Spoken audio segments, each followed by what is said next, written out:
Men rising up to end the silence around us about the chains that bind us, to dispel the darkness of illusion with luminous spiritual technologies, to finally become the hero within us all. Arise, the Honest Man's podcast with myself, Karunavatar Das, and my dear co-host Jai Jagannath Prabhu. As usual, we have very esteemed guests with us today. My spiritual master, Mahatma Prabhu, is with us for the third time. We're so happy to have you back, Gurudev.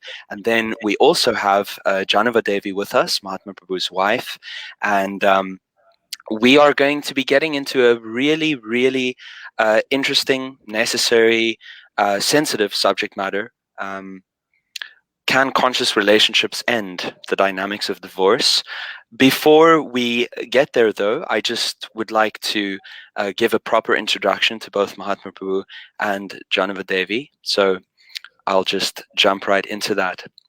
So as a disciple of A.C. Bhaktivedanta Swami Srila Prabhupada, Mahatma Prabhu has been practicing bhakti for half a century. As a young man, he served. Oh, I didn't get that. Last time I said half a decade, but this time I got it right. Half a century. Half a century plus 1 year. Yes, 51 years. As a young man, he served as a monk for many years, very extensively. That was about 2 decades, Srila Gurudev, that you were doing that. No, not that long. Maybe, okay, a little bit less, but extensive period of time. And yes, during that time, he was engaged in book distribution, mentorship, temple management, educational development, and as well as overseeing many outreach projects. And then he began his Grihastha duties quite a bit later, in his mid-40s, as from what I know, as a natural conclusion of parallel service with Jahnava Devi. We decided that we wouldn't get too much into the story today because we have a lot on the topic specifically to get through. But anyway, they got together a little bit later. Maybe in the future, if you guys would be open to it, we could have you for our regular conscious relationships episode. And then that would be a more appropriate time to maybe get into some of that. Okay. Anyway, just throwing it out there. Yes. And so all of Mahatma Prabhu's experiences have culminated in the work he does today, developing seminars, workshops, online courses, and books. So I would say that a life fully lived, in addition with countless hours of intentional study, has rendered Mahatma Prabhu into a personification of real-world wisdom. He teaches on various topics, including japa meditation, forgiveness, humility, living with vows, and most importantly for today's discussion, relationships. And then he's also a musician and an initiating spiritual master. So thank you so much, Prabhu, for joining us again. And then Jahnava Mataji, for the first time, we're very honored to have you. You've been a member of ISKCON since the year 89. You've done a variety of services, including university outreach, managing the place where the Hare Krishna movement began, 26 Second Avenue. You've taught Shastra to adults and children. Jahnava Mataji is also the producer of an award-winning film, Women of Bhakti, and in 2015, Jahnava Devi completed her life coach training with the Robbins Madanes Institute, and in 2016, she earned her certification in marriage counseling with the Gottman Institute for Marriage and Family Therapy. So counseling and teaching courses on healthy relationships has pretty much become her main focus, along with her services continually as a wife and a mother. So certainly immensely qualified guests with us today to address this subject matter. And yeah, very honored to have you. Very honored and very humbled. And wow, those are some really heavy credentials. feeling very humbled by that. Let's get into the conversation. I think a really appropriate place to start is how long you guys have actually been together, and what are the principles that make your relationship work, or what are the principles that make a relationship work, but specifically those that have assisted your relationship. That's, I think, a natural starting point for this conversation. Ladies first. So thanks for having me. Really honored to be here with you. Well, we've been together for nearly 28 years. Wow. And it feels like, just yesterday practically. So time really does fly when you're in a good relationship. And you can't look, you can look back on the nice things, but when it's a good relationship, there's not a lot of bad things to look back on. So that's nice. That gives you a positive attitude and mentality. And positivity is one of the key elements in having a good relationship, meaning positivity towards the other person, right? Thinking about the things that the good qualities that they have, the wonderful things that they do, as opposed to focusing on the things that they don't do or they don't have, or the way they've disappointed you or not met your expectations. And that's really key, because a lot of people go into a relationship with unrealistic expectations.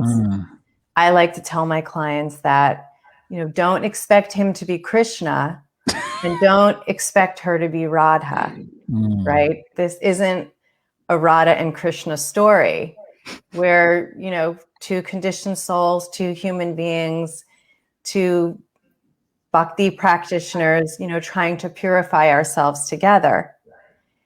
And friendship and respect and cooperation are, you could say, the foundations for then developing a meaningful relationship where you can feel the support and the connection and the inspiration to grow together materially and spiritually.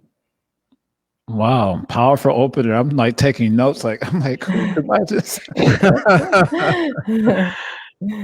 I mean, there's a lot to say because I'm a marriage counselor, and Nice, but I'll just leave it at that for now. Mahatma Prabhu, do you want to add something? Well, there are many things that could be added, but that will come out in due course. But my first thought was that, at least I remember, that, at least for me, I don't know if it was for you, but you did it. I don't know if we made an agreement. Maybe we did, that we would never use the word divorce. Like, that was never an option. So like whenever there's a problem, you just don't use that word. And that's not a door that, if that door exists, block it up. You don't have that door, because whenever you have a back door to run out on, when you have a problem, when it gets really bad, you'll look towards it. But if you block that back door, you have to solve the problem because you don't have that option. So I think that when you get married, you have to go in for the long haul. Like, we're committed to make this work out no matter what. I think that's an essential principle. And that's a principle of commitment in anything. Burn the boat when you got to win the war or you're going to die, So I think, the divorce word comes up. When it comes up, that's a big red flag. Just even if, somebody brings it up, then why don't we get divorced? It's like, you've already put a crack in the foundation. And now that's become a possibility. And don't do that, I mean, it may have to become a possibility at some point for whatever reason, but it shouldn't be a possibility until it becomes the only possibility, if it does.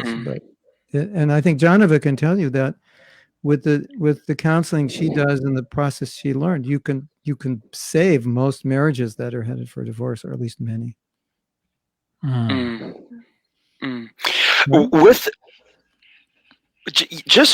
that being said, Srila Gurudev, like from what you're saying, and I think that the inherent value of that is self-evident. But it's like, in our Krishna consciousness society, we have such strong, as you've just said, we have such strong values around making marriage last and making it work in the long term. Yet we still see that there is so much divorce in the Krishna consciousness society.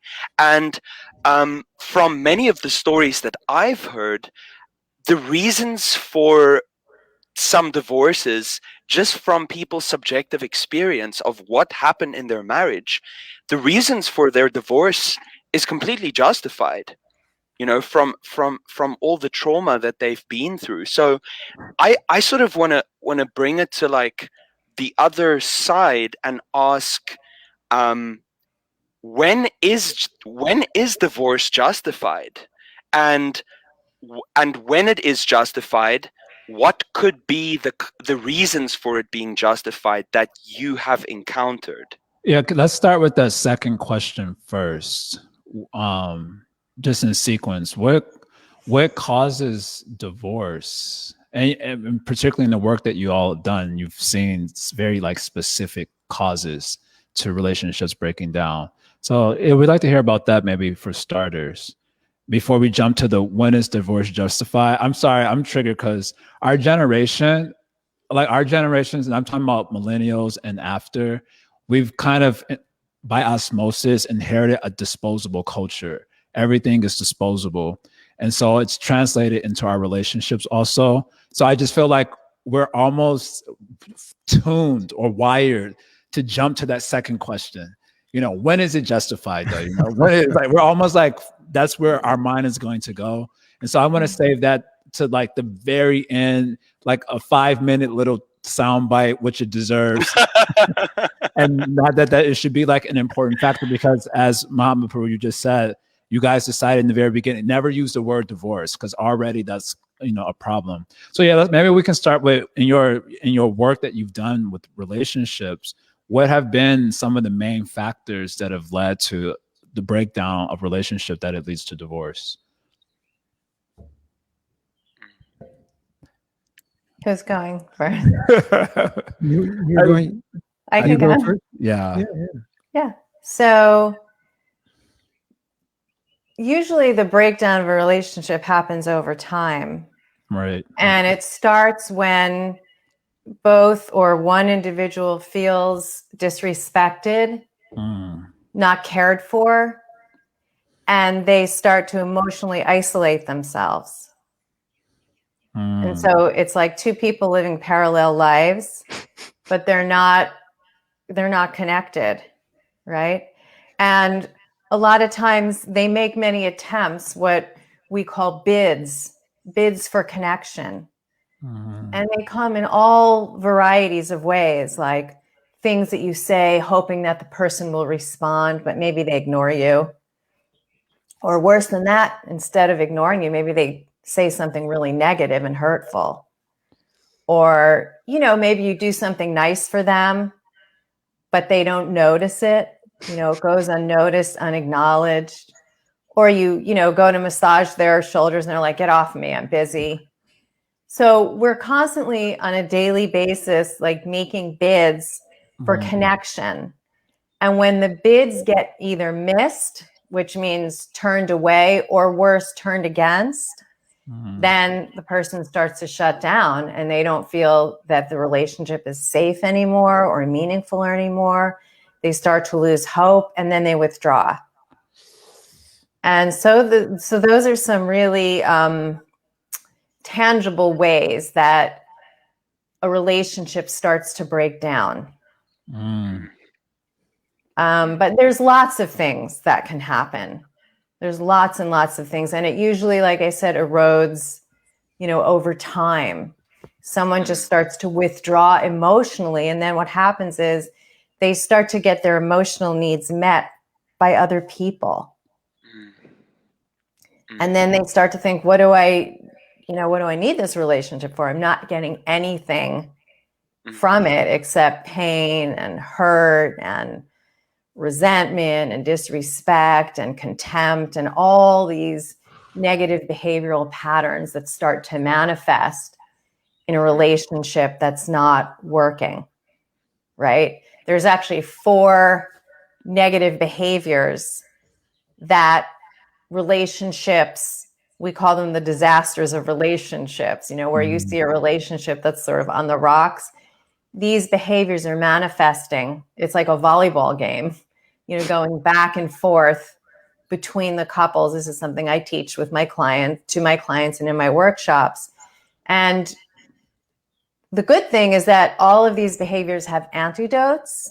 So when you learn the positive way to express yourself and manifest your feelings, it can turn things around really quickly. So like my job is to improve marriages, right? Is to help people, support people, improve marriages, upgrade marriages, save marriages. So I'm not in the business of divorce at all. It's like the opposite. It's very uplifting and hopeful and inspiring and touching.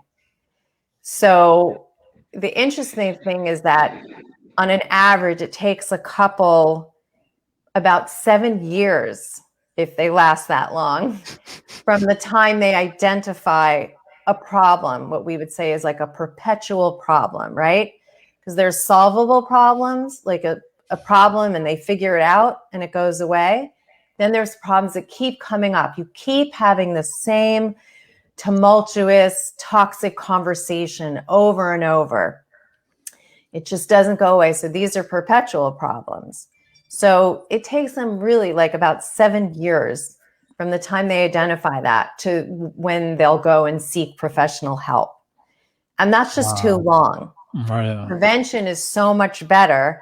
And the longer you go, the more layers there are to unpeel and time to heal the wounds and unpack everything.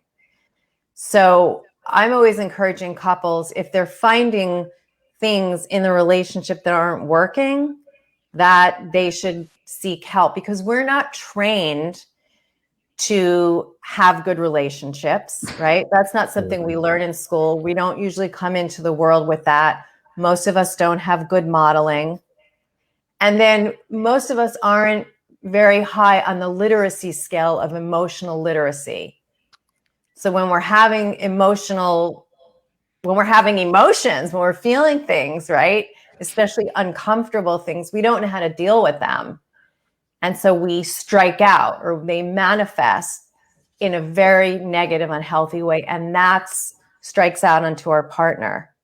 So a lot of times we don't want to get divorced. We want to get out of this. We want to break the pattern, but we're helpless in knowing how. And so education is the best way to break through this unhealthy behavior and patterns. And what we think is it may not be such a bad relationship. It's just a few things that need to get worked out. And that's where support comes in. I have so many follow-up questions, but just a quick one. Just if you can delineate just very briefly, what are these 4 behaviors in a disaster relationship? Okay, well, that's the whole workshop. I figured it was. It is, but I'll summarize. Yes, thank you. Can I say something first before she does? Of course. Okay. She was trained by the Gottman Institute, and I didn't do all the training, but I did some. Okay. And at that time, I think we had been married like 25, 26 years, and we were both learning things that we didn't know. So you think, well, I've been married 25 years, so I know everything. Not necessarily. You may know how to do everything wrong, and you just keep doing it wrong. It's not because you've done something long that you're that good at it. Not necessarily true. So that was very interesting. And the point to realize is that, when we enter a marriage, we think, well, I like you and you like me, therefore it's going to work. Until we start living together and realize I don't like you as much as I thought I did, because I'm seeing another side. When Jahnava was talking, I was thinking, like, I'm so lovable. How could we have a problem in our marriage? Everybody likes me. So I just have to be me and she'll like it, which is true to a certain degree. But some of me, she was like, you could do better. So, that's where education comes in, because we're entering this arena and we think, well, it's just going to work out because we like one another. That's one of the major illusions, because you find out more about the other person, and then you realize, no, we need to know how to relate. There are skills, there are attitudes. Anyway, she'll tell you about some of the things. It's very enlightening what you're going to hear now. Okay. Well, yeah. Unless you want to go off on another, that's fine. No, Well, I just wanted a brief summary of that, and then I wanted to ask the same question to Mahatma Prabhu. This in his work with individuals, what are some of the key factors that he's also observed that leads to breakdown of relationships? Yeah, I want to add it. Yeah, okay. I just wanted to add one thing, because we kind of jumped the gun a little bit. We didn't start out at the beginning when it's the wrong people together, because that kind of like, it's the wrong screw and nut, and you're trying to make them fix and go into the counselor and trying to make them fix, and no, but it's the wrong size. So I think that's also another important issue. But I love him, or but I love her. Okay, that's great, but that doesn't mean you should marry one another. So that's a really difficult one to get beyond. I feel so good when I'm around him. I feel so good when I'm around her. Okay, that's good, but that doesn't necessarily mean you're the right couple. And if you make the wrong choice, it's like you bought a lemon and now it's always in the shop being repaired. It's better to buy a good car that was taken care of and it works well for you. That's super, super important, because prevention, pronounce it prevention. Just being, not just enamored just because you like them or you have things in common. We both like kirtan, so we're going to do kirtan together. Okay, that works for a while, but that's only one dimension of many. And that's what brings up the spiritual question. Why are there problems spiritually? Well, because you like kirtan, I like kirtan. Well, then obviously we should get married and travel the world and do kirtan. That means because we like kirtan, everything else is going to work. No, there's like 25 other dimensions that may be out of sync. So I just wanted to throw that out there. Okay, I had lots of follow-up questions, but let's take it first with this 4 behaviors summary, just because I think that could be interesting for people to hear. For sure. Yeah, but I definitely second the motion on what Mahatma Prabhu is saying. And that, I think that's something relatively unique to our spiritual community, is that people are getting married for very different reasons, and not always the right reasons than other communities, let's say, non-spiritual communities. That is a whole issue in itself. I definitely want to get on that. I got that. Yeah. Discord. It's a big problem. And I think that's one of the reasons why we do see couples not sticking it out. Because the beginning, the reason, the intention wasn't so carefully thought out and planned and considered. Yeah.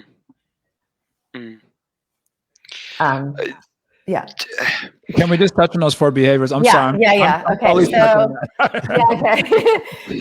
So the 4 negative behaviors that will absolutely destroy a marriage if done enough. It doesn't mean we don't do any of these ever, but the emotionally intelligent couples know how to use the antidotes, and they know how to repair the damage.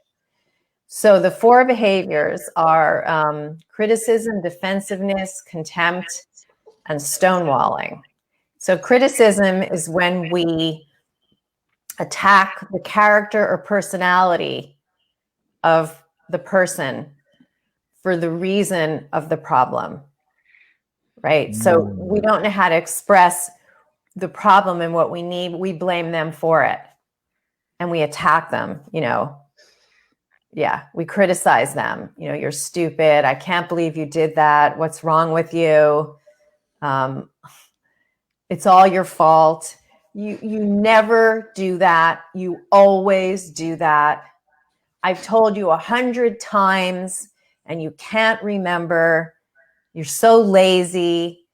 And we do this, even good relationships. Sometimes we do. We don't even know we're doing it.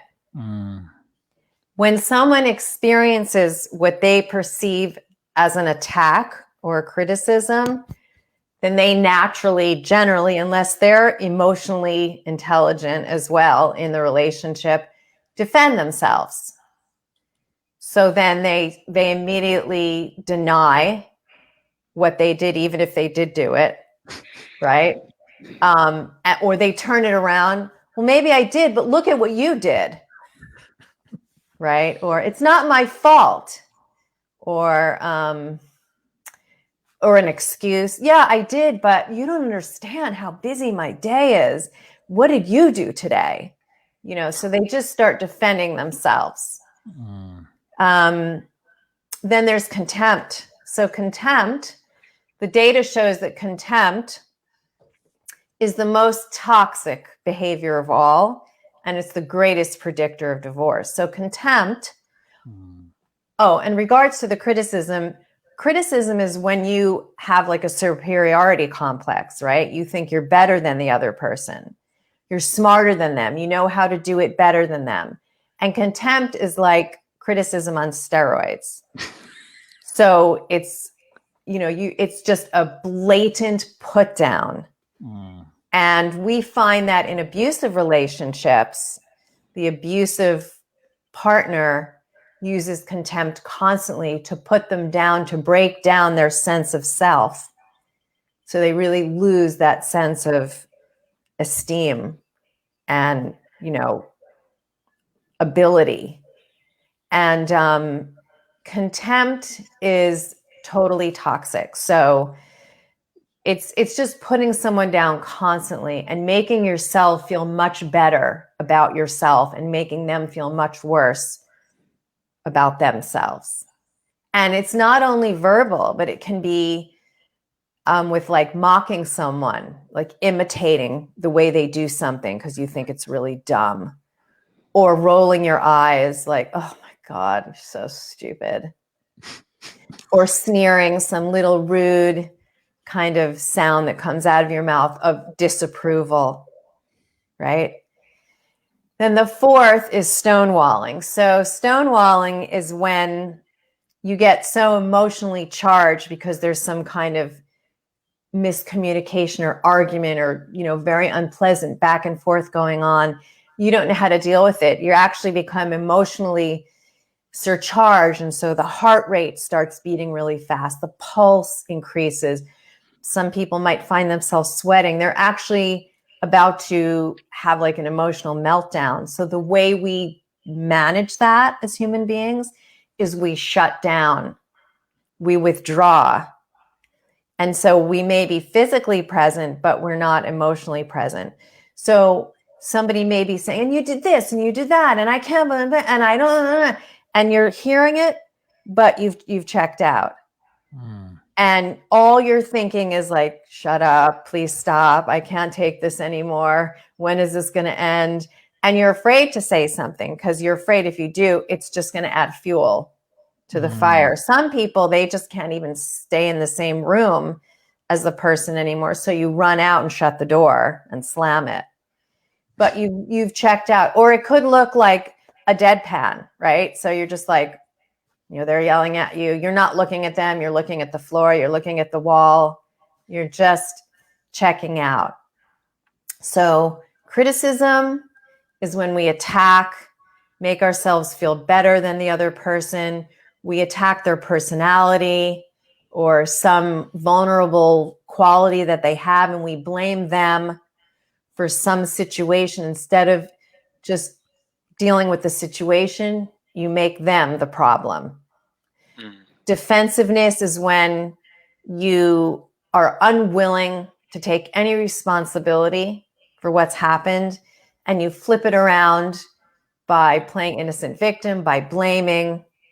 There's contempt, which is when you put the person down to such a degree that you make yourself way up here and you make them feel like garbage, right? And then there's stonewalling. And the precursor to that is called flooding.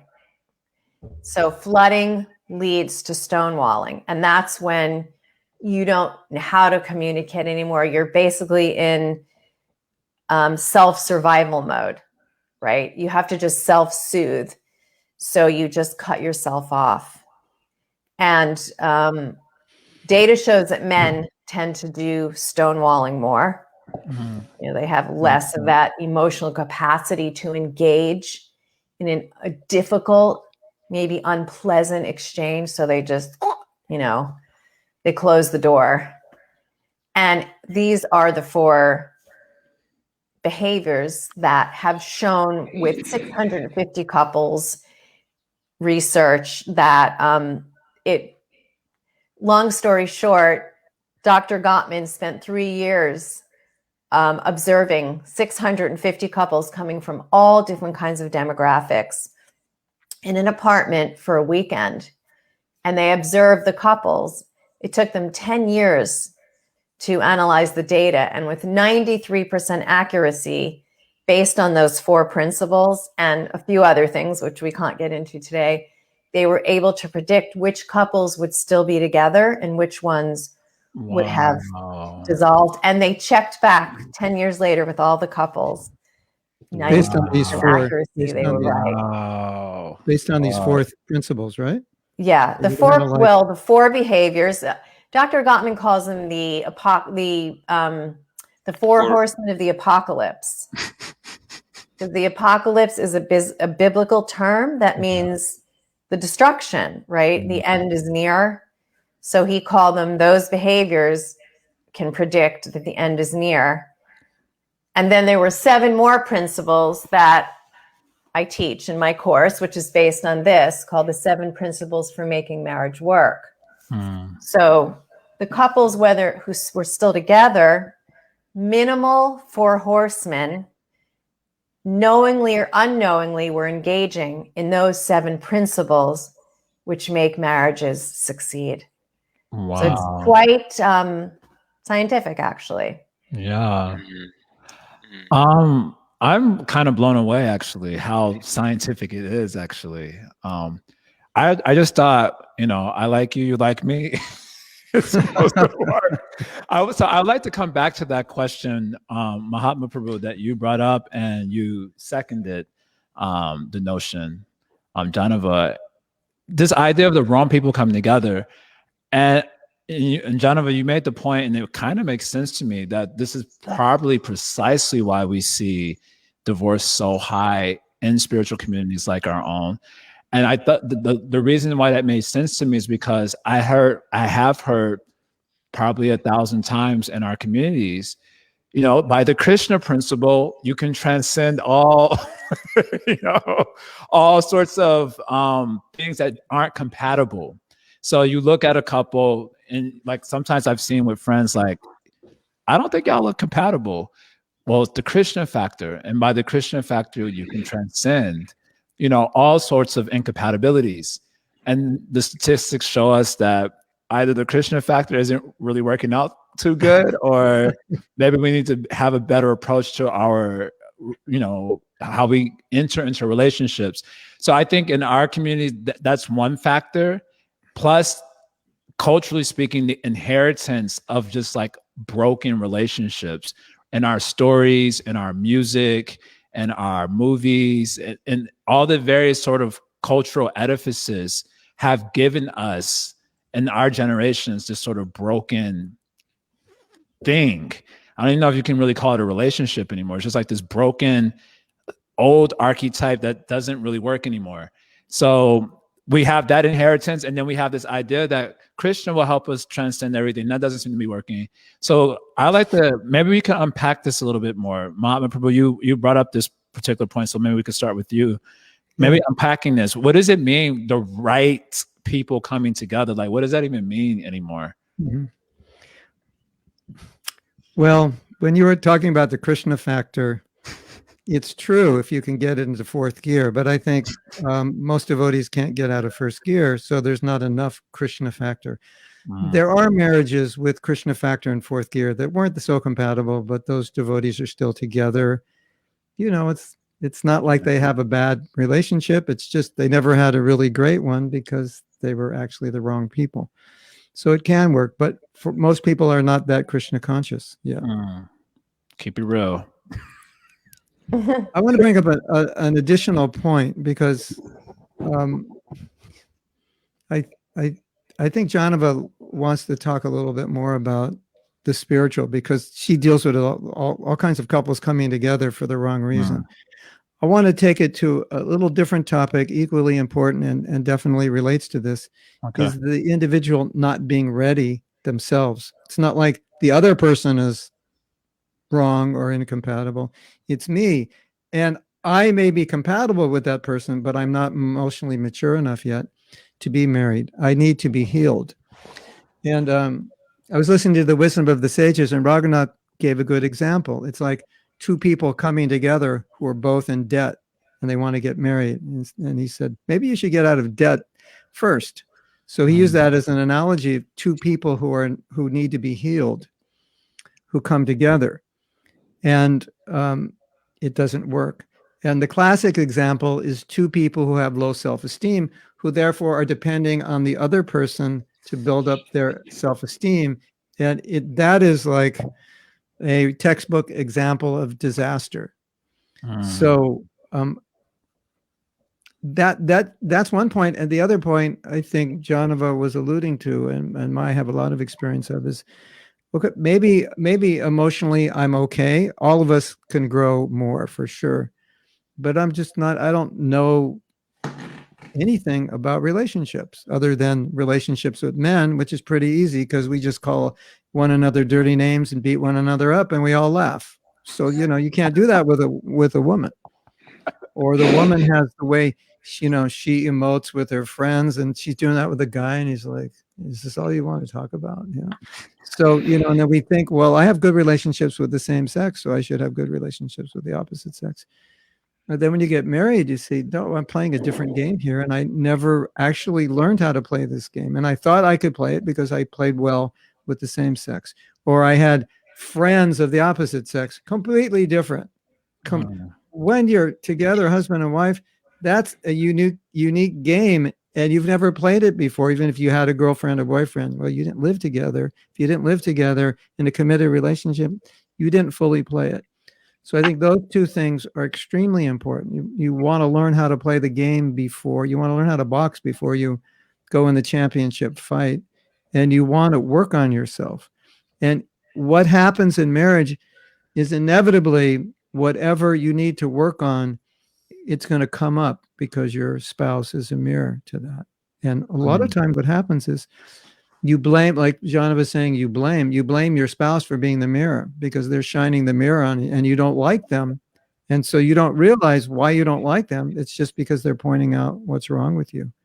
So you really have to enter a marriage in that mood of, I want to grow emotionally, and I'm willing to look at what I need to do. And it's okay if my spouse points it out. Not even okay, it's actually good.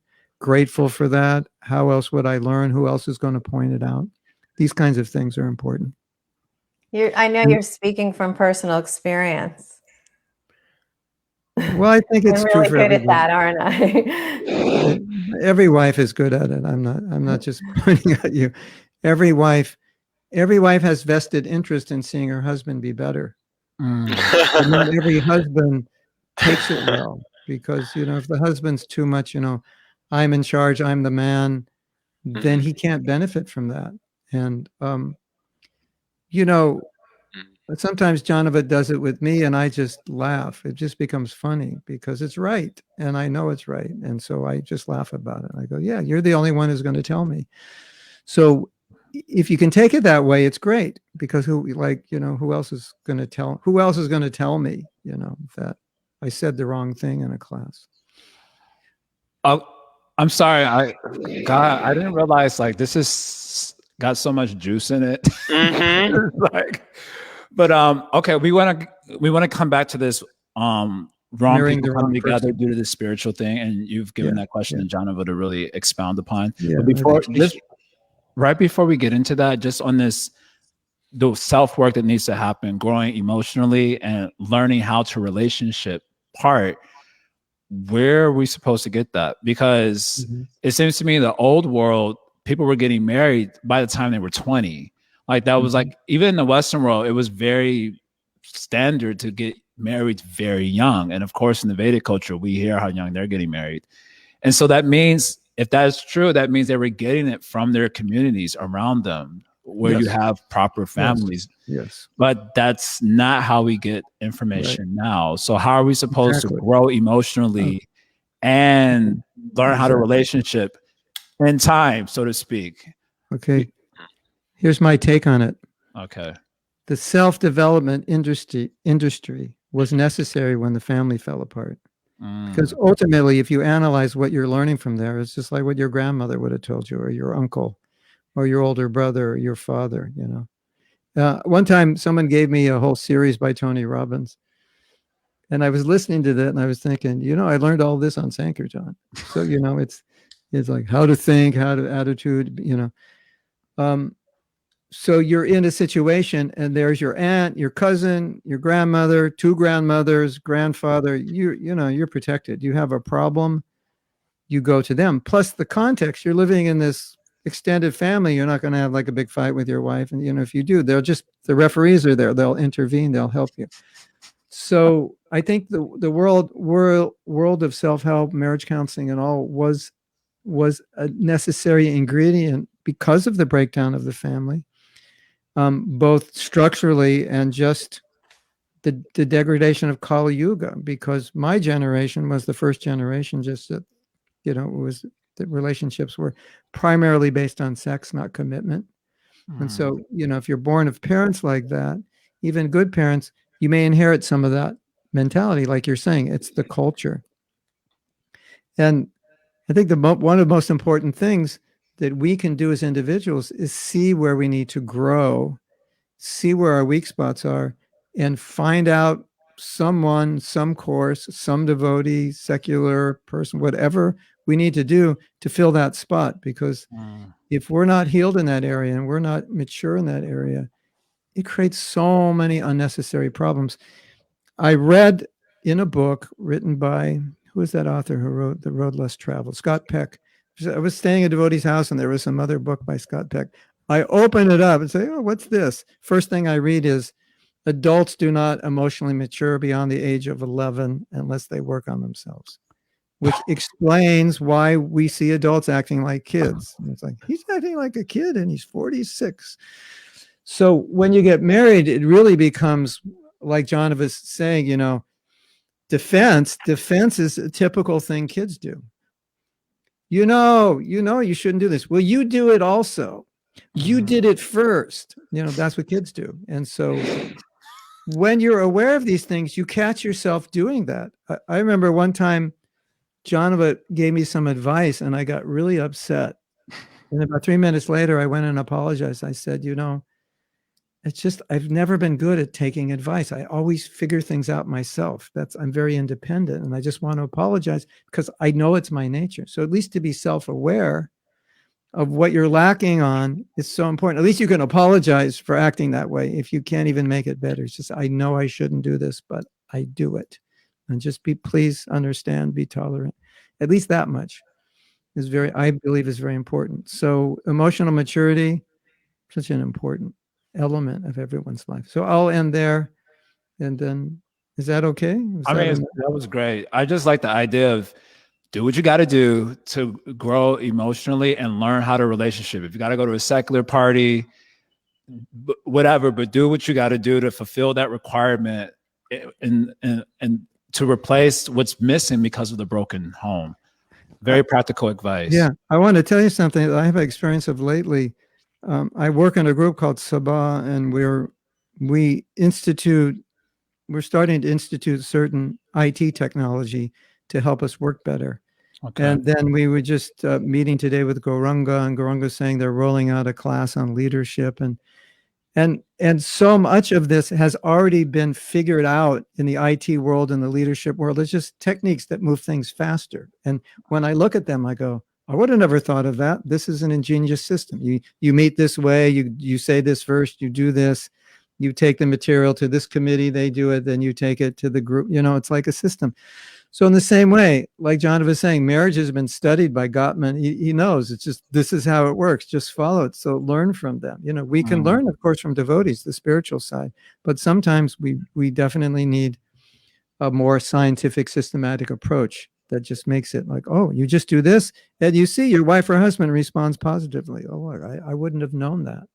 So I don't think devotees should think, oh, we go to the secular world. They're just using material principles, laws of gravity, you know.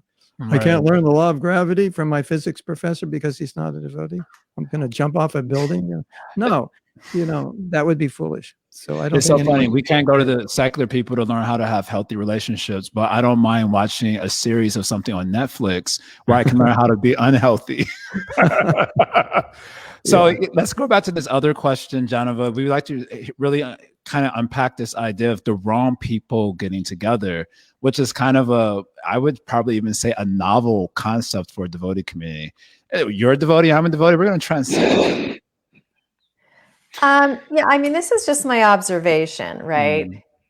I'm not saying it's scientific or anything, or it's been studied, but it's just my observation that, and Mahatma Prabhu was alluding to it earlier, is that, you know, kind of take these two people who both want to be in a relationship, and there's something about the other person that they like.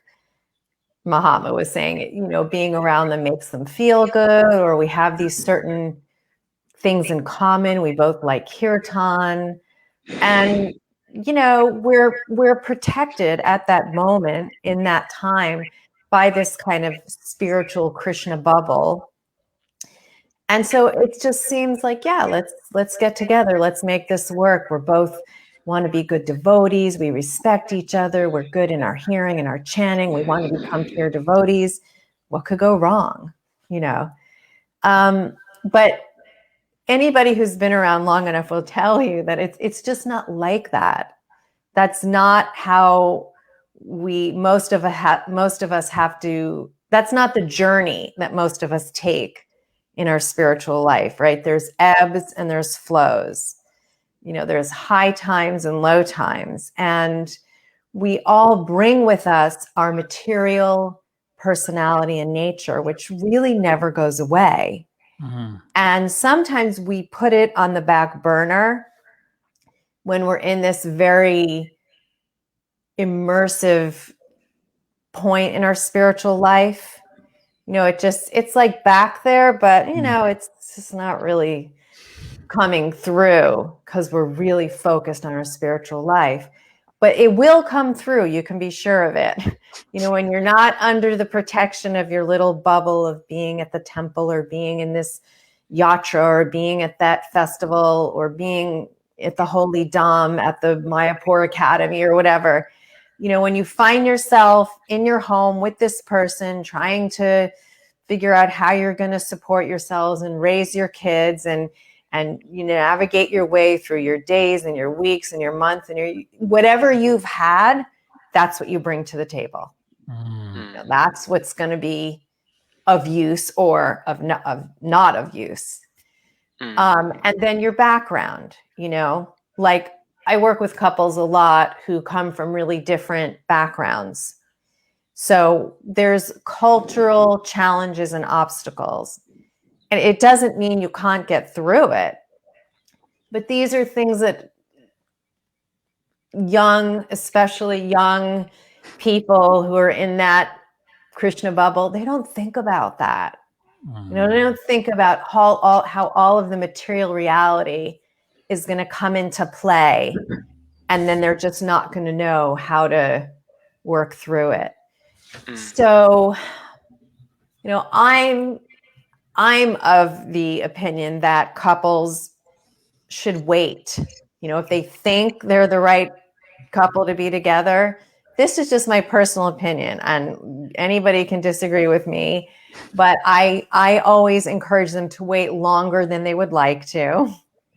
You know, wait longer than they think they should wait, and really spend the time getting to know each other, getting to know the families, the background, the enduring vulnerabilities that each individual brings to the relationship.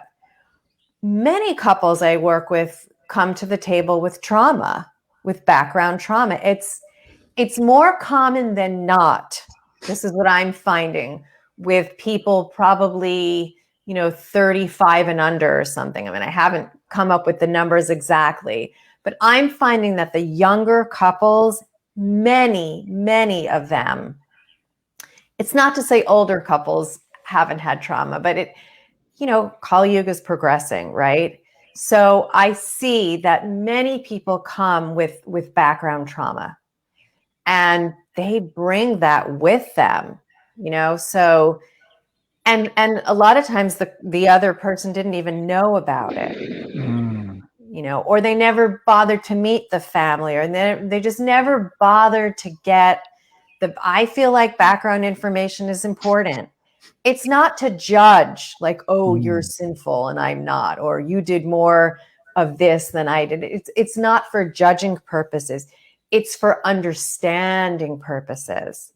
It's so that you can understand the full person and the vulnerabilities they bring to the relationship, to make sure that you're equipped to deal with it, to make sure that you want to deal with it. And sometimes what happens is red flags go up, right? When people take time to learn that, they're little red flags, and there's little inconsistencies about how they present themselves and, the background or the history or what other people are saying about them, or all kinds of scenarios that start to reveal themselves. And so that's when somebody should think, oh yeah, I got to get out of this, or I have to really reconsider this. So I think that, just to sort of piggyback on what Mahatma Prabhu is saying, is that, some people just aren't ready for a relationship. It doesn't mean they'll never be ready, but they're not ready, and they need to do their work. Everyone who's had a traumatic past needs to do their work, whether they do it personally, with a counselor, with a mentor, in workshops, with a professional, however they choose to do their work, to work through it. Every individual should do it. And if they don't, then you will see it coming up in the relationship in very challenging ways, either in a way that they can't cooperate or get along, or whether it's anger or whatever it is, or depression, they hide out and the partner doesn't know why they're unable to communicate, but they didn't even know they had depression, or they had it, but they didn't reveal it. Like, we're dealing with the real world here. And, most people come with a lot of baggage, and it's important to know your baggage, to let go of your baggage, or to begin the process of letting go of it. And your partner should know what it is. It's when there's a lot of transparency and honesty, then couples can make educated, informed decisions about whether, this is going to work for us. I don't necessarily think like it's just about we're meant to be together or we're not meant to be together. I don't subscribe to that concept. And Dr. Gottman has done so much research to show that all kinds of people can actually have wonderful relationships if they're able to use the principles of making the relationship work. Even if people have lots in common, but they don't know how to cooperate. Just for a funny example, let's say there's this couple and they love the outdoors, right? They love hiking and boating and thising and thating. So they go on a canoe trip, right? But they're not good communicators. They don't know how to cooperate and respect. So the whole time they should be having this lovely, idyllic trip, they're arguing about, who should paddle on which side of the boat. You're going too fast. No, you're going too slow. No, get it out. Put it in the front, right? So it's like a disaster. But they just love the outdoors. Whereas, you could get someone who loves the indoors and who loves the outdoors, but the indoor person wants to go with the outdoor person because they want to just support them. And they enjoy being together. So it's less about the activity and it's more about the togetherness. they're the couple who can have this amazing canoe ride because they're in tandem with their strokes with the paddle. So I don't think that there's like a particular recipe or a one size fits all thing, or if you come from that country and I come from that country, we're definitely not compatible, or you came from a rich background and I came from a poor background. But these things have to be discussed. They have to be addressed. They have to be acknowledged and looked at to see how it's going to affect our daily existence. Wow, I'm just Yeah. I'm really wondering. Karuna Avatar, cut me off, bro, because I'm gonna hijack this complete podcast right now. But I do have one pressing question, because you're both emphasizing the need for individual work in order for you to even have a chance of discovering the quote right person to enter into a relationship.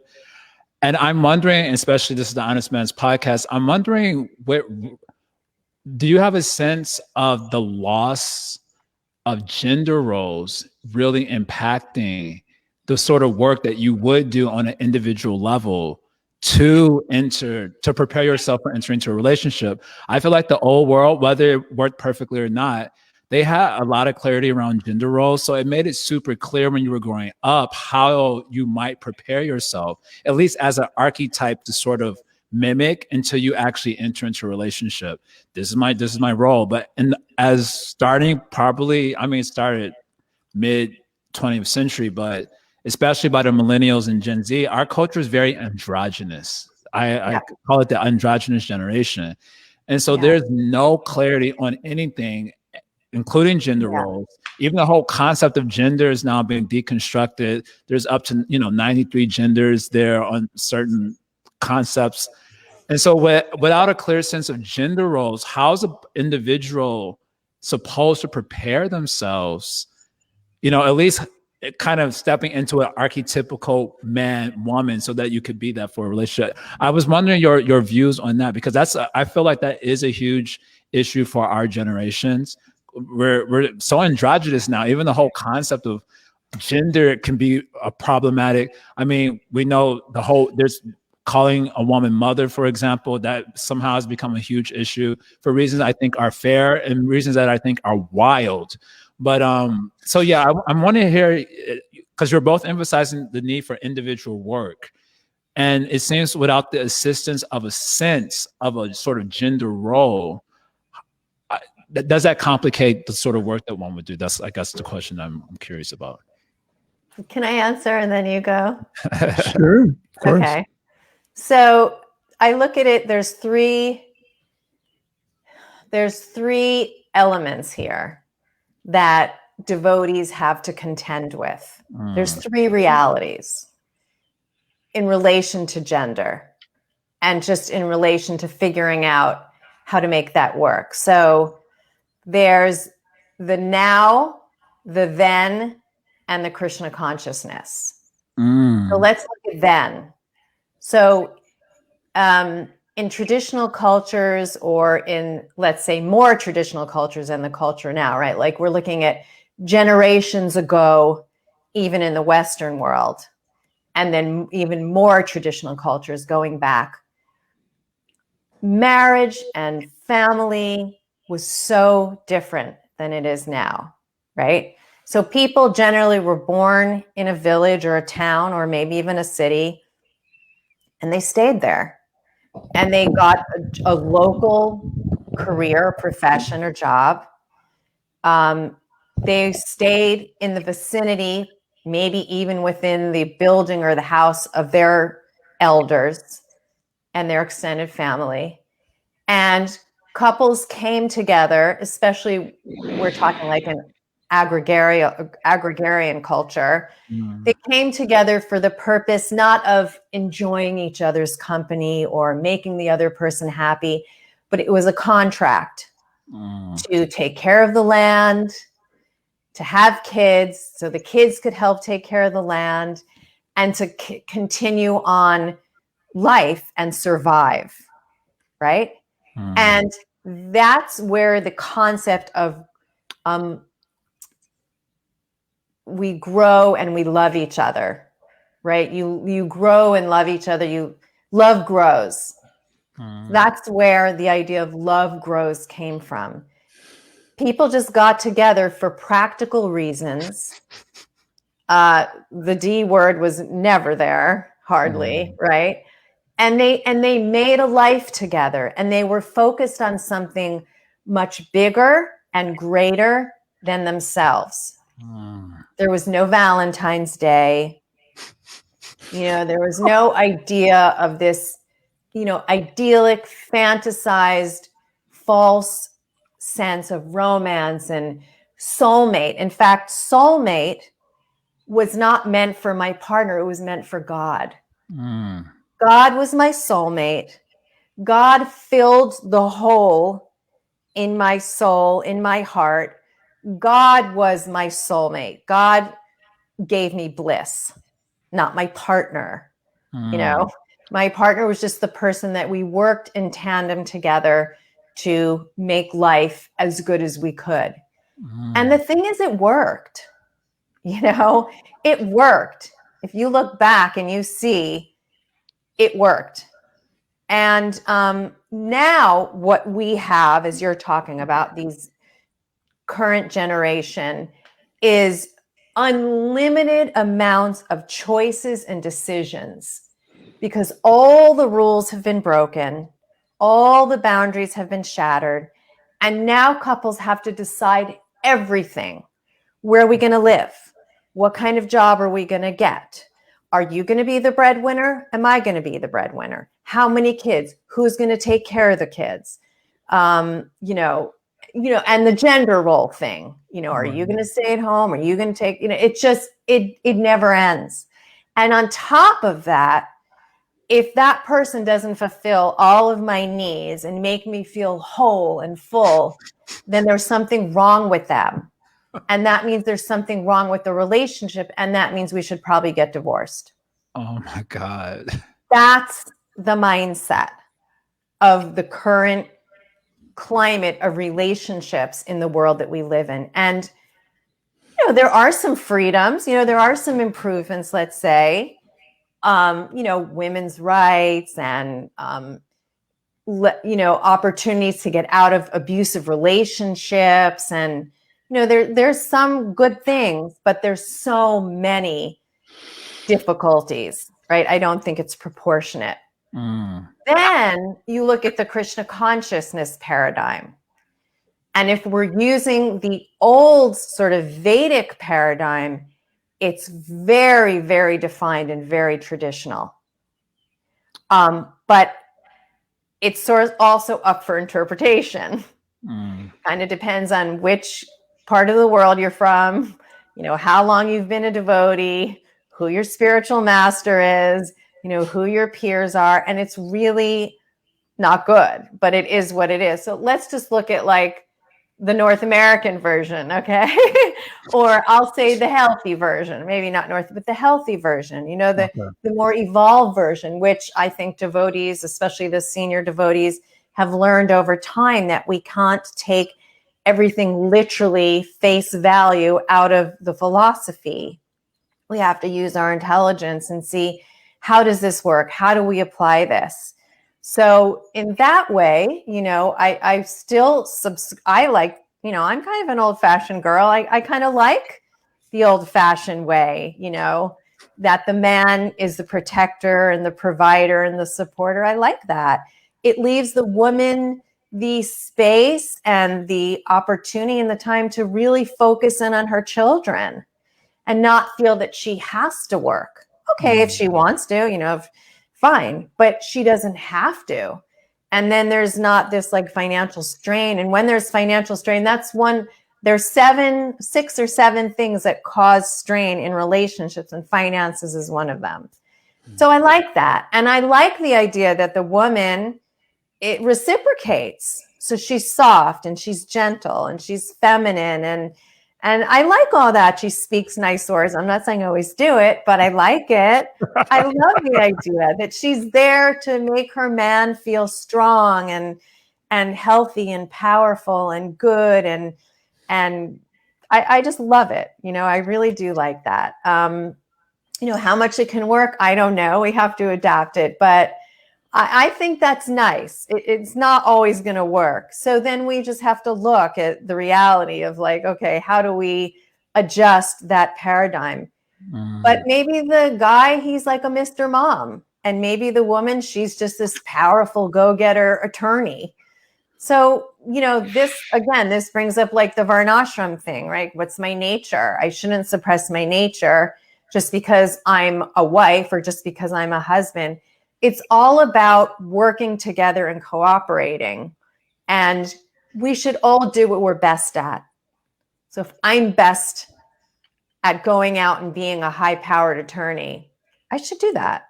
And if my husband's really good at cooking and cleaning and taking care of the kids, let him do that. Whatever we're good at, we should do that. So I think devotees have a lot to reckon with. We have like that old world culture outside of our spiritual community. Then we have the new world reality of how to make things work and who does what and what's right and what's wrong. And then we have the reality of like of real expectations of what makes a relationship work. And then we have the Krishna conscious paradigm. And that's just going to be a little different for everyone, depending on where they live, and who they are and who they're marrying and who their mentors are. And what kind of guidance they're getting from their mentors. I don't know if that answers it. I mean, I'm super duper inspired. I think because I favor a more traditional kind of leaning at least in my thinking, not in my life, unfortunately, but at least in my thinking. And so I feel like kind of validated to hear you speak a little bit. Well, I think also some men actually want to marry a woman, and some women actually want to marry a man. And if he doesn't know what a man is and she doesn't know what a woman is, they can feel let down. Like, I thought you were going to be providing and protecting, and no, that's up for discussion. So like what Jahnava was saying, it can be up for discussion, but it has to be agreeable, and that should be discussed before you get married. It's not a problem. But if you go and, your wife's like pushing you all around and go pick up that, go clean that. And it's like, whoa, I didn't sign up for the military. My concept of a woman was, motherly and gentle. And so different role models may suit different people. And I just want to add something before I forget. When we were talking about different marriage paradigms, one of the things that I teach when I teach about marriage is just asking the question, does this work? Is it working? Because people, as devotees, we're always like, what's right and what's wrong? Because Shastra is all about right and wrong. But beyond right and wrong, we're more about what works, because the right may not work and the wrong may, so to speak. So I'm not talking about, compromising our basic principles, but when I look at my marriage, if people say, do you have a good marriage, or is your marriage good? Like, what's your barometer for evaluating it like that? Well, my wife does the farming, takes care of the cows, and we have 10 kids. And yeah, but she's this and that. Don't you want a woman as this and that? No, I don't. I just, so that's the old paradigm, right? And so in the Krishna conscious perspective, I would ask, is this relationship helping you become Krishna conscious? Are you more Krishna conscious as a result of this relationship? And if the answer is yes, that should be like a big check on the top of the list, because that's what it's about. And as Jahnava was saying, if you're going in entirely for romance and having your needs fulfilled by this person, you may be in for a rough ride. So I think it's important to appreciate if this combination, maybe you think, well, we don't get along as well as I'd like, but have you become Krishna conscious and say, yes, well, that's really a big factor, because you could divorce and get a better maybe your emotionally needs fulfilled better or more romance, but it may not help you in your Krishna consciousness. So is that what you want? I hope not. So I think that's an important question that couples can ask to help appreciate. Well, I wish my husband were like that. I wish my wife were like that. But does this combination help you? Or you have good kids, you're doing service and so forth. Wow, that's a major factor. The basis is being covered very extensively. Like so much has been said that has been so helpful, as we're just seeing from the comments. There are just a few comments which touch on a particular potential aspect of this discussion that has not yet been addressed, and it's also been sort of something pressing for me, which is essentially the following.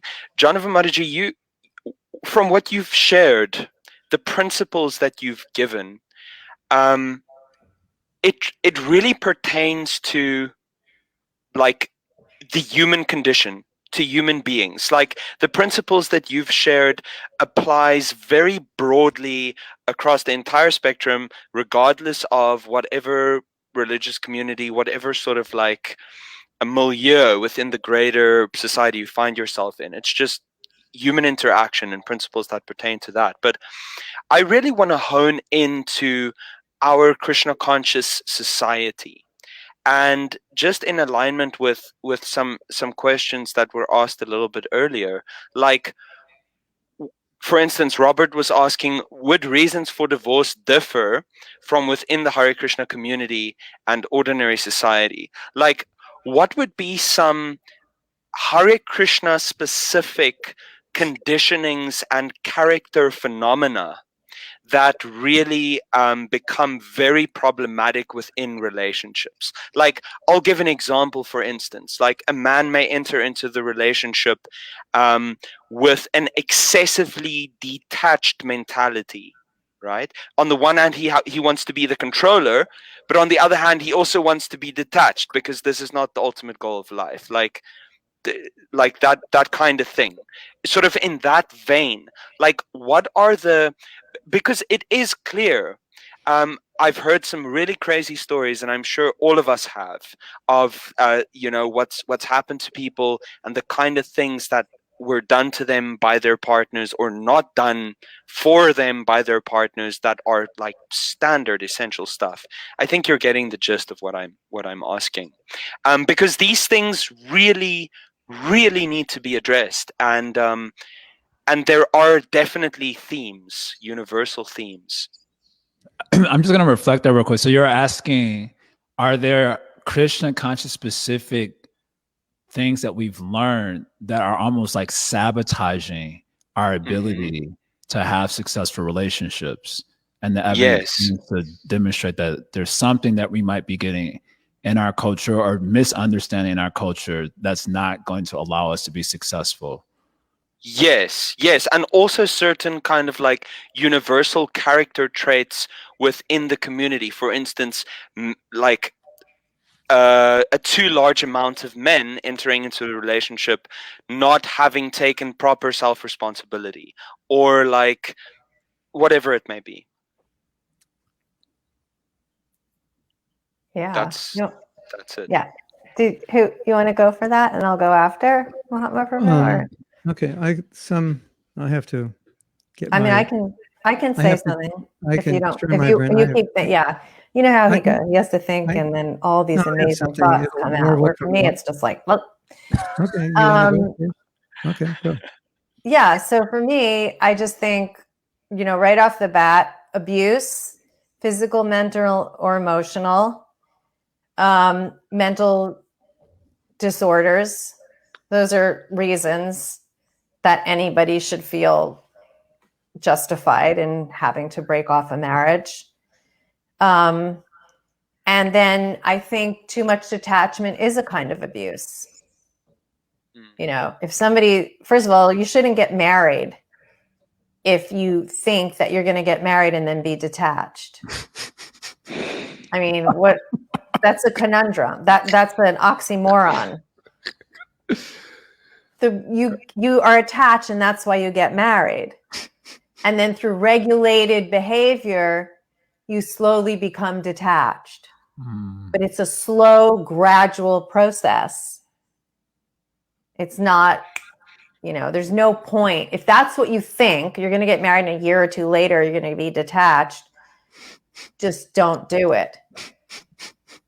So, and that is a kind of abuse. Men who withhold or women who withhold, it's not right to withhold a need, whether it's like the need for a child or the need for affection or the need for just creating the feeling and sense of security of a home, or the inability to provide financially, or the unwillingness to participate in this relationship in a way that both people feel heard and understood and their basic needs are met. That's also a kind of abuse, in my opinion, and would be, grounds for separating. What I find is that couples have these problems, but then they come for support, they come for counseling, and their misconceptions get cleared up. And then they're so relieved. See, that's the thing. You have these conceptions and you fully and wholeheartedly believe them, but they're causing your relationship so much strain and tension and pain. And then if if you don't want to get divorced, if you both decide, okay, this is not in our favor, we should give it our one last ditch attempt, and you go and get good professional counseling, then these concepts that are holding you from really being able to have the kind of relationship you want, they'll get cleared up. And then you'll find, wow, it's okay to care about my partner. Actually, it's not better than okay, it's nice. And not only that, it's like we're a team. And I have her back and I have his back. And, that's the best thing. I mean, one of the best things about being married is that you have each other's back. You're not alone. You have each other. And so if you're going through a hard time, I can be there for you. And if I'm going through a hard time, you can be there for me. We're a team. And winning teams, successful teams, they know how to play the field properly, right? So they're covering each other's, I don't know, whatever sport you're talking about. I'm not a sport person, but, they're blocking the enemy and they're catching the ball and they're throwing it and then they're kicking it into the goal. And it's like, woohoo, success, we did it. We're a winning team. But losing teams, they're just, running all over the field, making bad moves. But how good does it feel to win on a team? And how bad does it feel to lose on a team? So a lot of times people just are immature, whether it's by age, by experience, by emotion. When they're given the space and the opportunity and the time to grow and mature with counseling and education, then they're like, oh, it's okay if I love my wife. It's okay if I love my husband. It's okay. In fact, it's better than okay. That's nice. Yeah. Thank you, Manoji. Yeah, I think I can piggyback on this. I just wanted to make an announcement first that Chronavatar, I put a link. Jahnava's doing a marriage course. Okay. In conjunction with the Bhakti Center. We'll share it's that. coming up soon. And, very soon. On Sunday. If you're married, thinking about getting married. No, it's for couples. You can't just be an individual. You have to. Yeah. It's for couples. So if you're not married, you have to. You don't have to be married, but you have to be in a relationship. You have to find your partner before the class if you don't have. So we'll post that.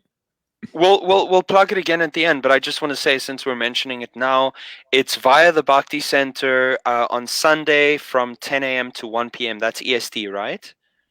Yes. Yes, EDT. 10 a.m. to 1 p.m. EST, and then the details are on the website. So, but yeah, we'll mention it Okay, again a little good. bit later. So I want to take this question that was asked about specifics for devotees, which I don't think are only specific for the Krishna conscious movement, but I think for religious movements in general.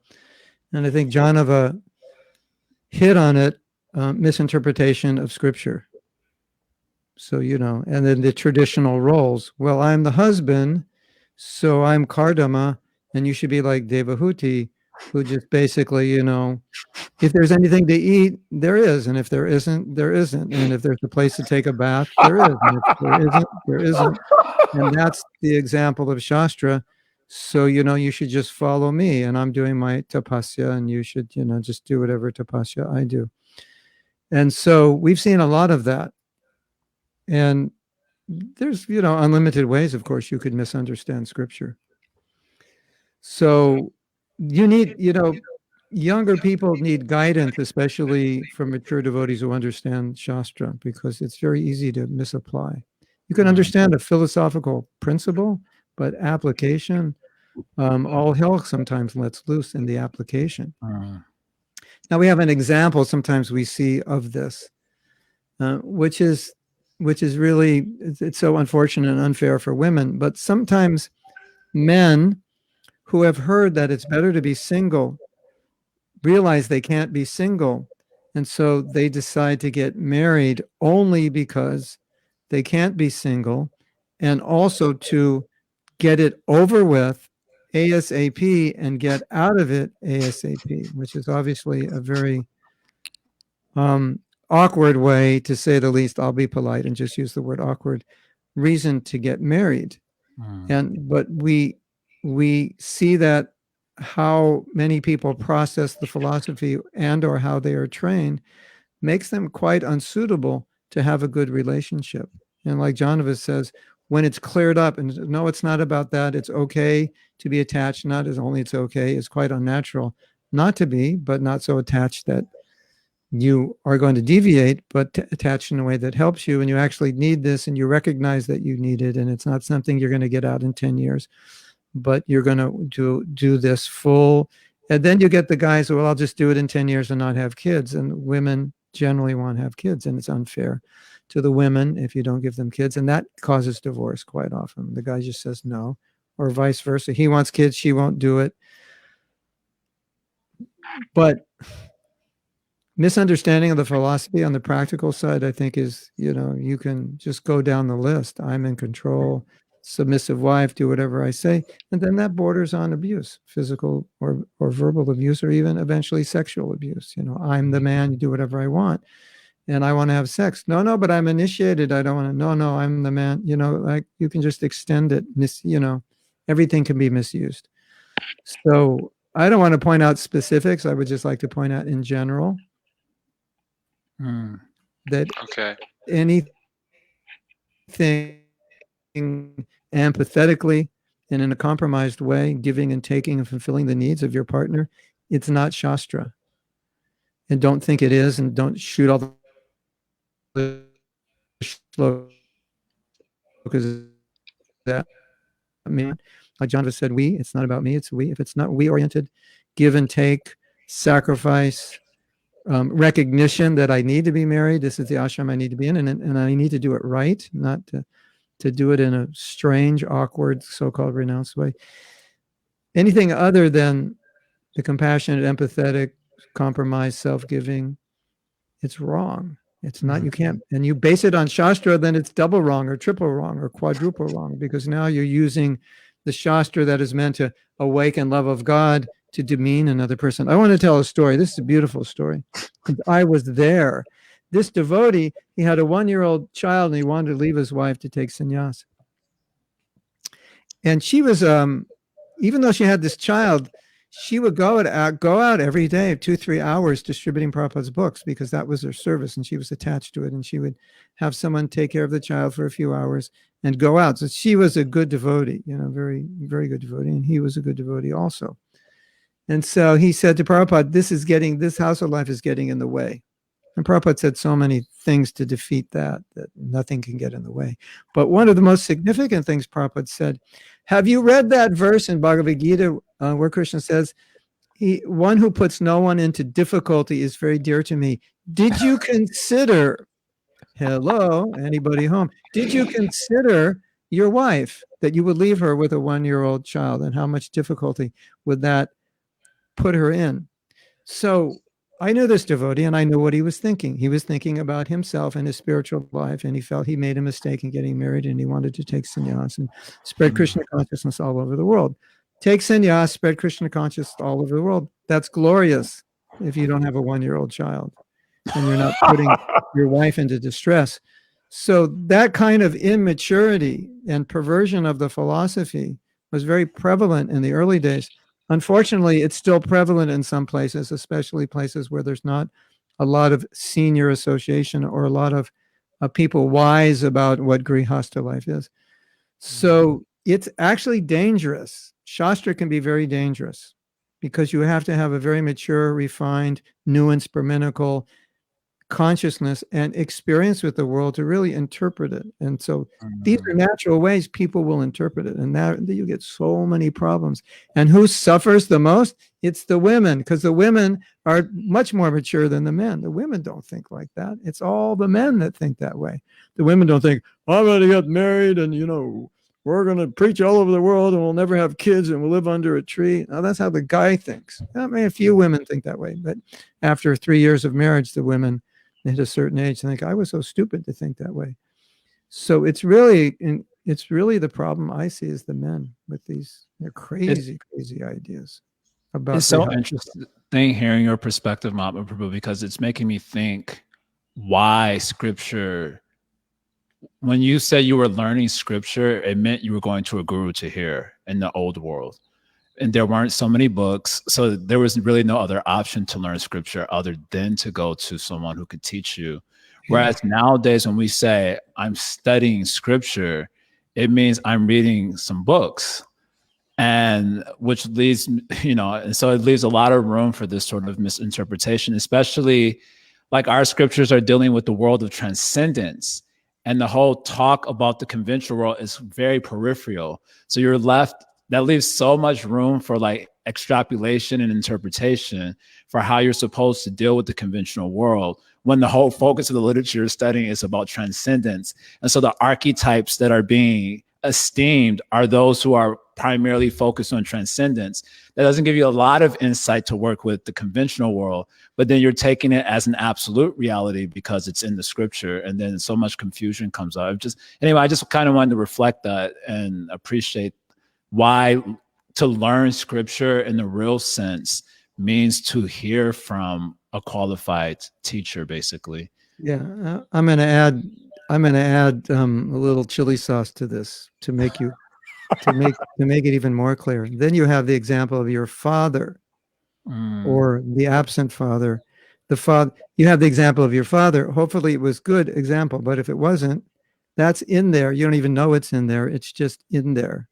And so you're acting on it. And yesterday we had a talk about girls' education, and we were talking about culture. And Vishaka Prabhu said something which is so important. She said, culture has to be modeled by leaders. So, when you have good examples of grihastha couples, that's what you see. And then it gets in there. But if we don't have that and we see other examples, we tend to emulate that. And that is true, whether it's in Krishna consciousness or outside. So a lot of times when we're dealing with couples who are having problems, or a man comes to me and says, I'm very angry, or a woman comes to me and says, my husband is abusive, and first question I'll say, was his father like that? And 99.9% of the time the answer is yes. He's just doing what his father did because he thinks that's the right thing. And then it looks like what the scripture says is what his father's doing, and then it's like, okay, he's got reinforcements, and you need a mature devotee, like Jahnava was saying. You need a mature devotee. Say, no, that's not what Prabhupada wants you to do.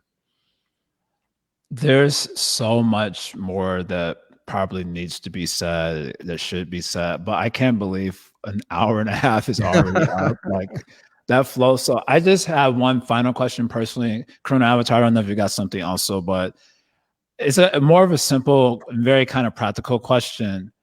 What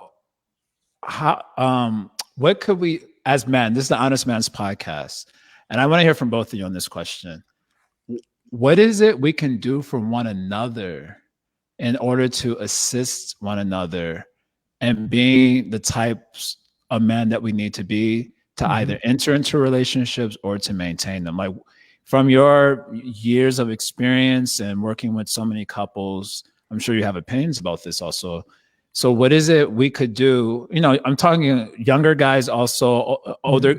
And I guess for me personally, I'm a little bit older. I'm not like old, but I'm older now, and I have a lot of younger guys that look up to me as like a big brother. Like I have a lot of big brother energy. I'm an older brother biologically also, and somehow my whole life I've always ended up being the big brother. But even when I was a brahmachari in Chicago, and even now. So what am I guess that's to make it a little bit more personal. What can I do as an individual to just help give support to younger men who are looking for relationships or have already entered? Like, what role am I supposed to play in all this? I mean, we're trying to do the podcast, trying to get these topics out. That's one thing we're doing. I'm thinking of other sort of practical ways I could be of help. Like, whether hey, bro, you need to go get counseling. You need, like, what is your top 1, 2, 3 suggestions of what we could do to help one another be better men? I think the crux of it is men need to understand what it means to be a man, and I think they misunderstand that. And men have the macho side, and men are supposed to have the feminine side as well, and balance that. And I think men are confused by bad role models, by movies, novels, music, of what it means to be a man. To be kind, considerate, polite, gentle. I think that the best thing you can do is, because once they know what it means to be a man, not for men, but a man for a woman, because that's ultimately who they're going to be a man for. If it's a man for a man, then if I can beat you up, everyone's like, whoa, look how strong Mahatma is. But if a girl sees me beating you up, she's like, I'm never going to be near him because he'll beat me up also, right? So there's a man's man and there's a woman's man, and they need to understand the difference. And so if you're going to enter a relationship with a woman, you have to be the man the woman wants, what she expects, what she needs, which is much different from the competitive man that we are. And, like I was saying, we joke, we insult one another. It's kind of, that's what men do, right?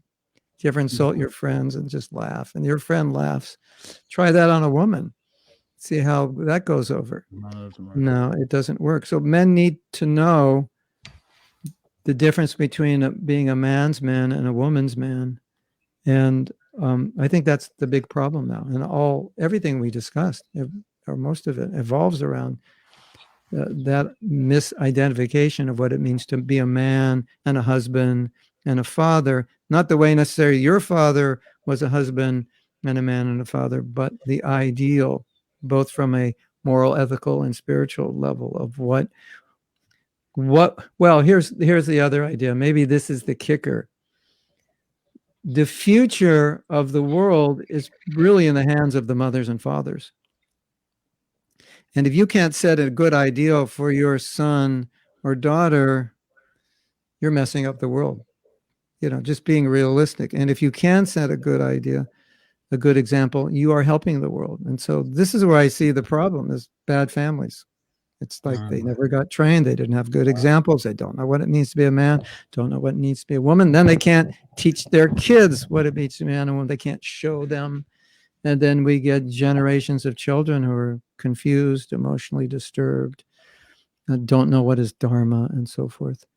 So that was, to me, that's the most important thing you can do, is help men, be fathers, be husbands, and the world's going to be much better. And if we can't do it in Krishna consciousness, we have a problem, because Prabhupada wanted us to be examples and Brahmins and teachers.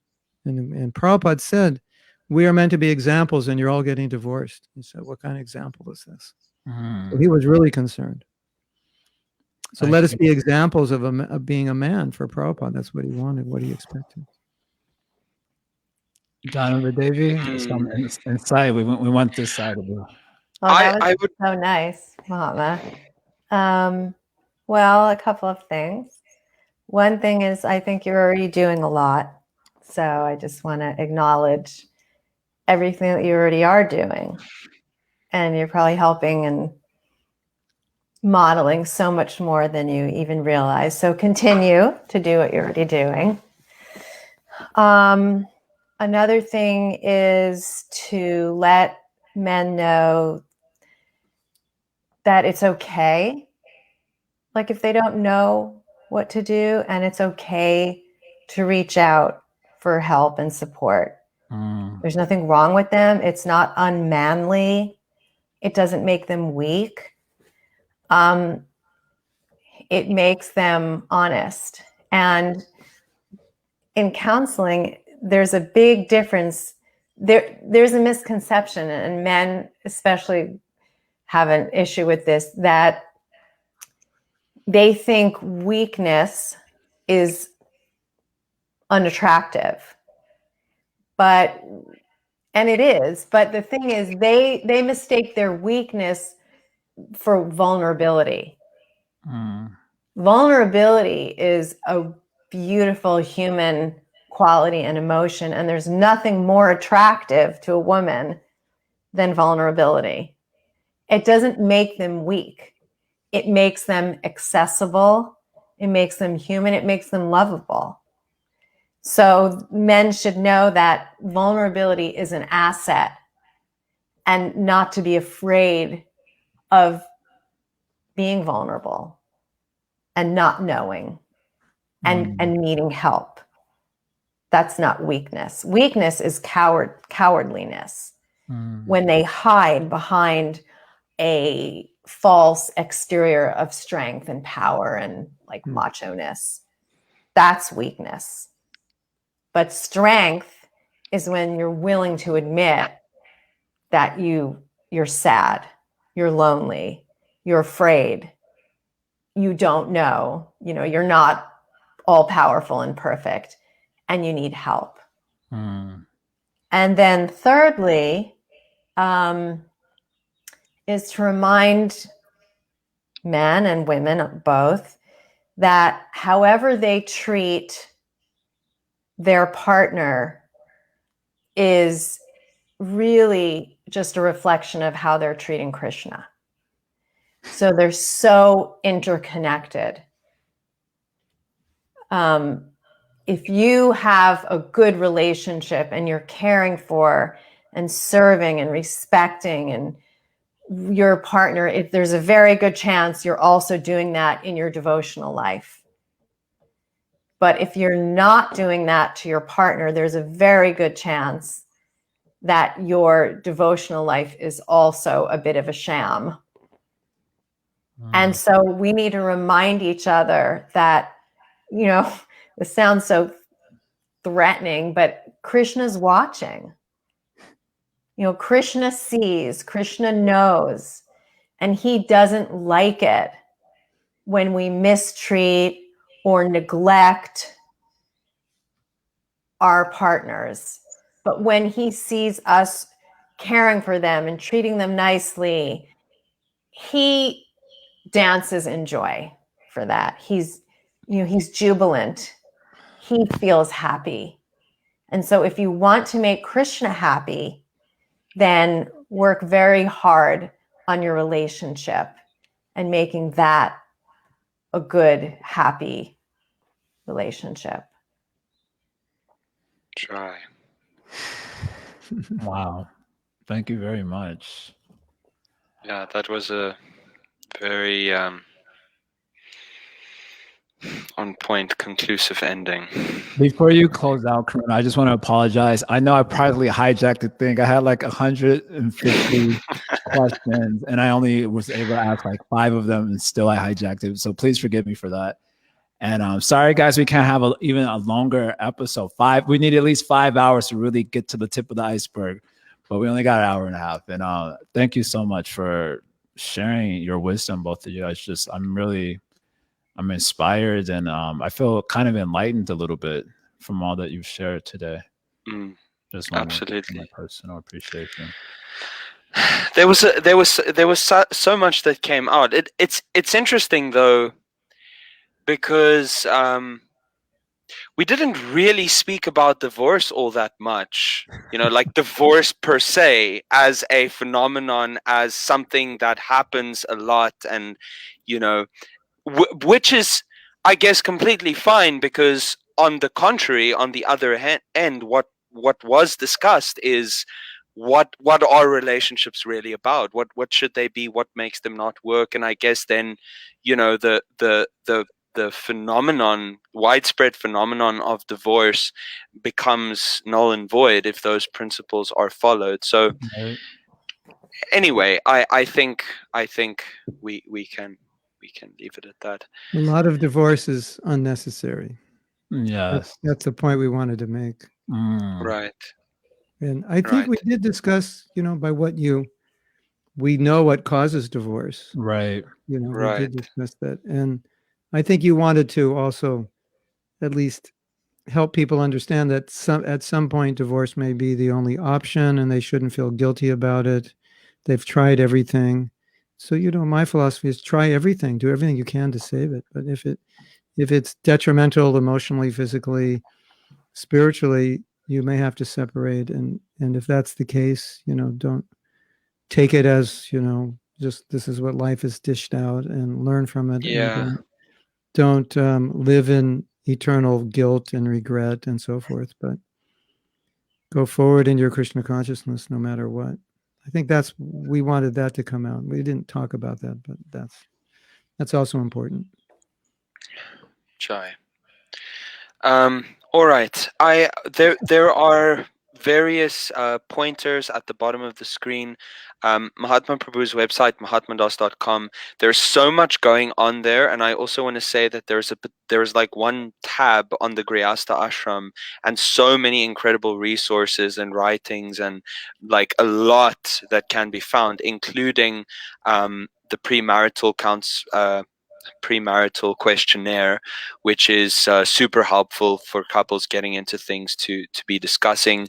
Jahnava Mataji is a couple therapist and counselor. That's what she does. So if anyone needs help, I would recommend approaching her for her professional assistance. Jahnava Mataji, if someone wanted to contact you for your assistance, how could they go about that? They can just shoot me an email. You want to Sure, I can put it in. Do you know Yes, I can put it in here, and we can just show it for a second. You can find me on Messenger or WhatsApp also. Okay. Many relationships have turned around after she's helped them. Makes sense to me after what I heard today. Yeah. She's really good at it. It's jahnavadevi108@gmail.com, right? Mm-hmm. Okay. All if anybody's having any problem, or you're just getting married, like I believe this is like essential to have counseling. It's almost like trying to fly an airplane just because you know how to drive a truck. You think you can just elevate yourself, or you can fly a helicopter. No, it's such a difficult endeavor, and not something we can take lightly. We need to be prepared. So if anyone is thinking about they might need marriage counseling, or they're having trouble, it's just from my experience that we've seen like amazing results. And all the people that did it, they would tell me, at least the ones I recommended to her, they'd say, I'm so happy we went to her. This has really helped us. It's like this conversation today, it's opening us up, right? We're like, oh, I didn't know that. I didn't know this. Well, if I just would have known that, I wouldn't have done that. Yeah, well, better better you know it now before you continually make mistakes. Okay, final thing, Jahnava. I'm saying Jahnava Devi, but this question is there. It's for me. It's kind of like funny. For you, I think it's a serious question. Also, how do you prefer to be addressed, Jahnava Mataji or Jahnava Prabhu? Hi, Ramya. I don't care. Prabhu's a little weird, I have to admit, because I lived in India for so many years. So I got really culturized there. And I learned to really love the word Mataji. Like I know for women who live in America who've never spent time outside of the West, they think Prabhu is more respectful, and they think mother or Mataji is like a downgrade. But I don't see it that way. You know, I feel like Mataji is a really esteemed term that I feel honored when someone calls me that. And that's how they see it in India too. So, and then Prabhu, it's just, it's just a very weird word I don't know. It's a masculine word. Yeah. It sounds very masculine. So I feel masculine when somebody calls me that. This just me. This has nothing to do with anyone else. You weren't always like that. Before India, you didn't like the word mother. No, it's probably true. Someone called you mother and you go, I hate that. Tell them not to call me that. So it's like I said, I've been culturized. So now I've just changed my thing. So he's New York Jewish. Call me whatever you want. I mean, I tell people just to call me Jahnava, and I'm very happy with that. I don't need anything before it or after it. I'm A-okay with, that. So it's up to you. I'll accept anything you call me. You can call her Lotus, Grace, Devi, I won't accept that. Sorry. Ultimate marriage counselor, Kijai. Jai. Srila Gurudev, Jahnava Mataji, now I no longer have to feel insecure about calling you Mataji, because I was feeling a little insecure. I didn't know if you liked it. Yeah, I was feeling scared. That's why I was going for Devi. Okay. Yes. Thank you so much for joining us. It was certainly so enlightening.